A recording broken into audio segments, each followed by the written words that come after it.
Every year they bring out new dishes because culinary science, and they invent new dishes. Chefs around the world, they cook up, they invent, they discover new flavors, right? New fusion of new flavors. Those days you had Indian, you had Mongolian, you had Chinese, right? You had those very distinct. And if you wanted to eat one type, you had to go to one restaurant. But now, that is not so. You can go to just about any restaurant, and what they have is fusion.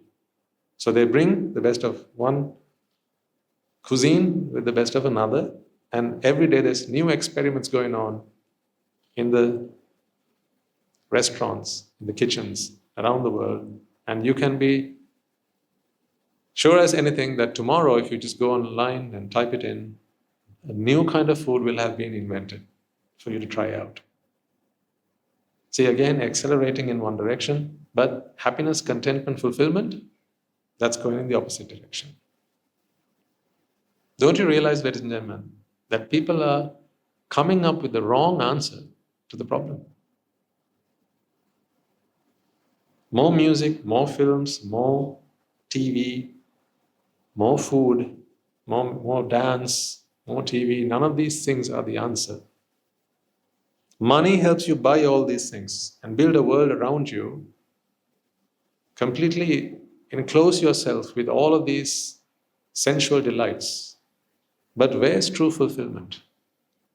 Where is that happiness? Where is that contentment that we seem to have lost? So there has to be a day in your lives you realize that happiness does not come through these, through this. It does not come through that. Your 5 senses are not 5 happy doors, they are 5 sense doors. They don't bring happiness.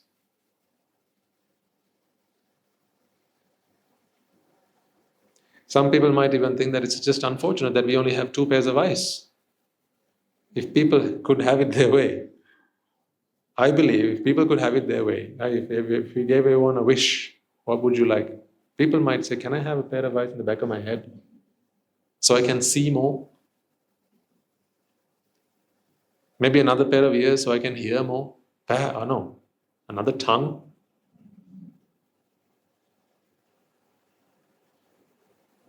So that you can try 2 dishes at the same time? Then you don't have to wait until you finish one mouthful, you can just bung in the other one while you're eating the first one. Like, people like to experiment things together, right? That's why you have these condiments. Ketchup, mustard, what else do you have? Brown sauce, right? You have all these things. So you can try different combinations. So it's not enough to have ice cream and then have fruit. What do you need to have? Fruit salad and ice cream. That has to go together. So you can't have your jelly, ice cream, and fruit salad. What must you do? Fusion. Bring it all together, then have it and see what that feels like.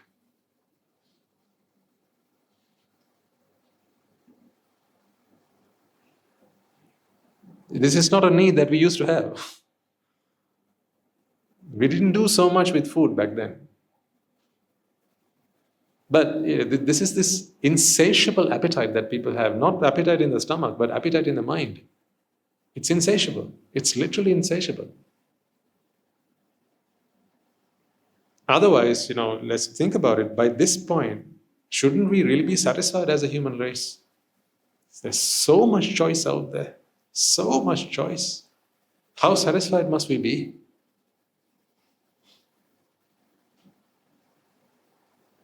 But we just cannot be. Because we are looking for a solution in the wrong place.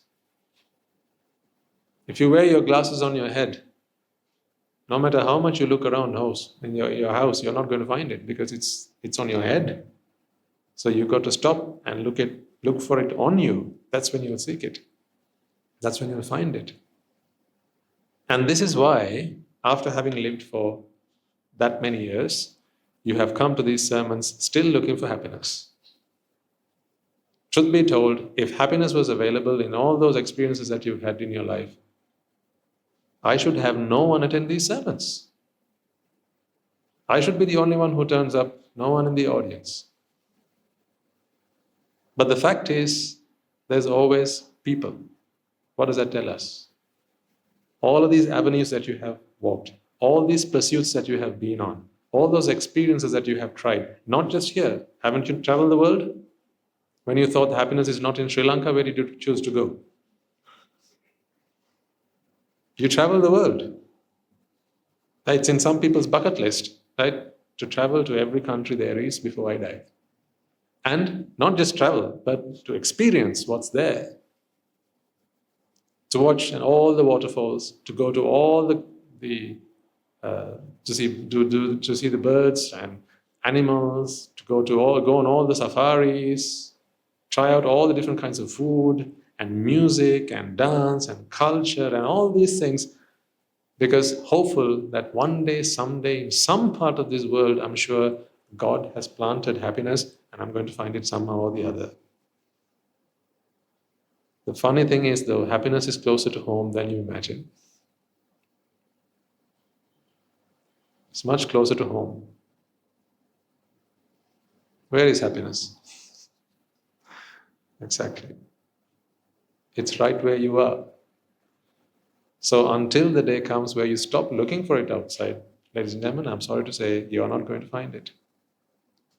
Because you are too busy trying to go after it, that you don't realize that it was always with you. So, what does Buddhism help you do then? I don't have happiness to offer you.